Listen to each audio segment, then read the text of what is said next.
Here we go. Number 5.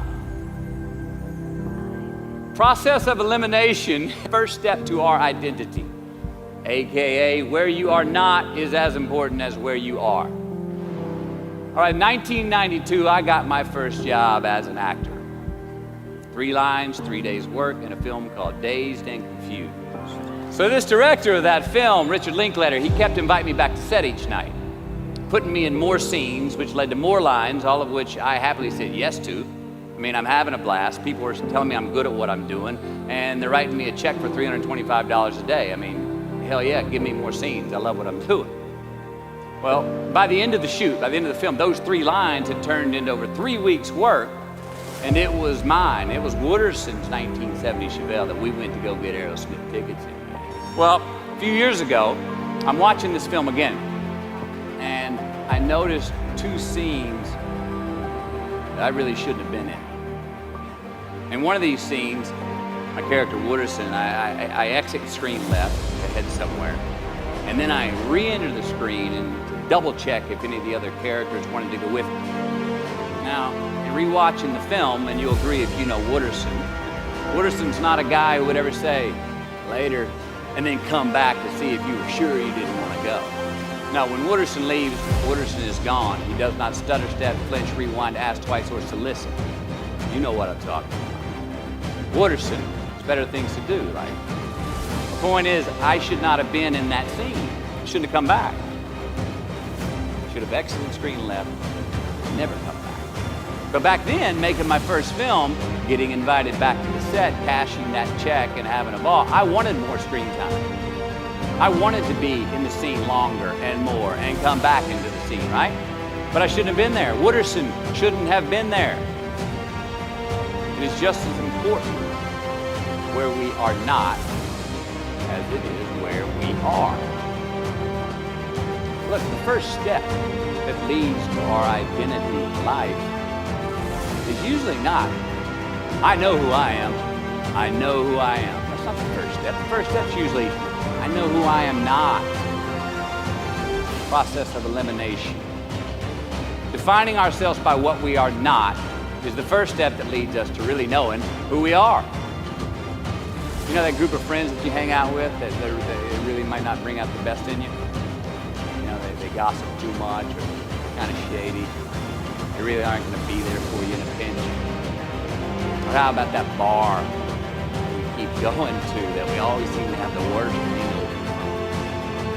Or that computer screen, right? That computer screen that keeps giving us an excuse not to get out of the house and engage with the world and get some real human interaction. Or how about that food that we keep eating? Stuff that tastes so good going down, makes it feel like crap the next week. We feel lethargic and keep putting on weight. Well, those people, those places, those things, stop giving them your time and energy. Just don't go there. I mean, put them down.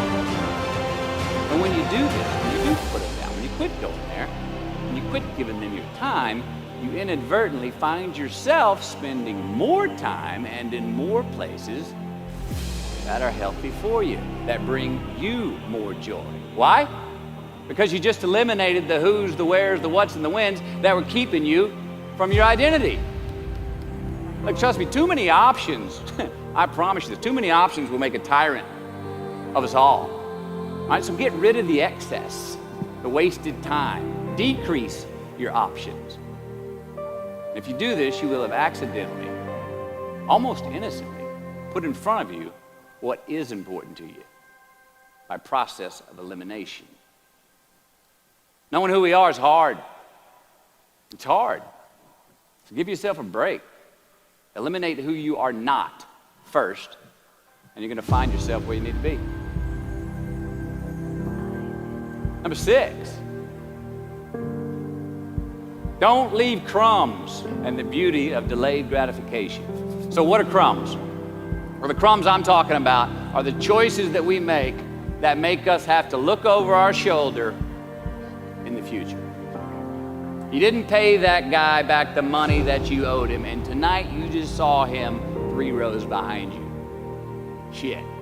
You slept around on your spouse and you just found out that tomorrow she and the lady you're having an affair with are going to be at the same PTA meeting. Shit again. You drank too much last night. You're too hungover to drive your son to his 8 a.m. Saturday morning baseball practice. These are the crumbs. They come in the form of regret, guilt, and remorse. You leave crumbs today, they will cause you more stress tomorrow, and they disallow you from creating a customized future in which you do not have to look over your shoulder. So let's flip the script. Instead of creating outcomes that take from us, let's create more outcomes that pay us back, fill us up, keep your fire lit, turn you on for the most amount of time in your future. These are the choices I'm talking about, and this is the beauty of delayed gratification. All right, tee yourself up, do yourself a favor, make the choices, the purchases today that pay you back tomorrow. Residuals.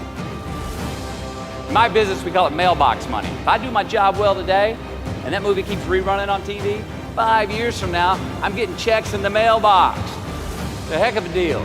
So whether it's prepping the coffee maker the night before, so all you gotta do is press the button in the morning, or getting ready for the job interview early so you don't have to cram the night before, or choosing not to hook up with that married woman because you know you're gonna feel horrible about it tomorrow, and her husband carries a gun, or paying your debts on time so that when you do see that guy 3 rows back tonight, you don't have to hunker down in your seat hoping that he don't see you. Get some ROI. You know what that is? Return on investment. Your investment. You. Customize your future. Don't leave crumbs. Number 7, dissect your successes and the reciprocity of gratitude. We so often focus on failure, don't we? We study failure. We're obsessed with failure. We dissect failure in our failures. We dissect it so much we end up intoxicated with disillusion.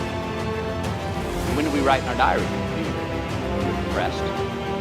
What do we gossip about? Other people's flaws and limitations. And we can dissect ourselves into self-loathing if we're not careful. I find that most of the times our obsession with what is wrong just ends up breeding more wrong, more failure. The easiest way to dissect success is through gratitude. Giving thanks for that which we do have, for what is working. Appreciating the simple things we sometimes take for granted. We give thanks for these things, and that gratitude reciprocates, creating more to be thankful for. It's really simple, and it works. Now, I'm not saying be in denial of your failures. No, we can learn from them too, but only if we look at them constructively, as a means to reveal what we are good at, what we can get better at, what we do succeed at. Now, personally, I've read a whole lot of my bad reviews. All right? I've had quite a few. Written by the more talented critics. They are the ones who give constructive bad reviews. They reveal to me what did translate in my work, what came across, what was seen, or what wasn't. Now, I don't obsess on the unfavorable aspect of their review, but I do seek what I can learn from it. Because their displeasure actually uncovers and makes more apparent what I do well, what I am successful at, and then I dissect that. All right, life's a verb. We try our best, we don't always do our best.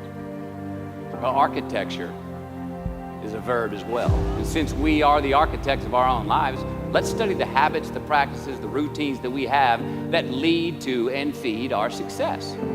Our joy, our honest pain, our laughter, our earned tears. Let's dissect that and give thanks for those things. And when we do that, guess what happens? We get better at them.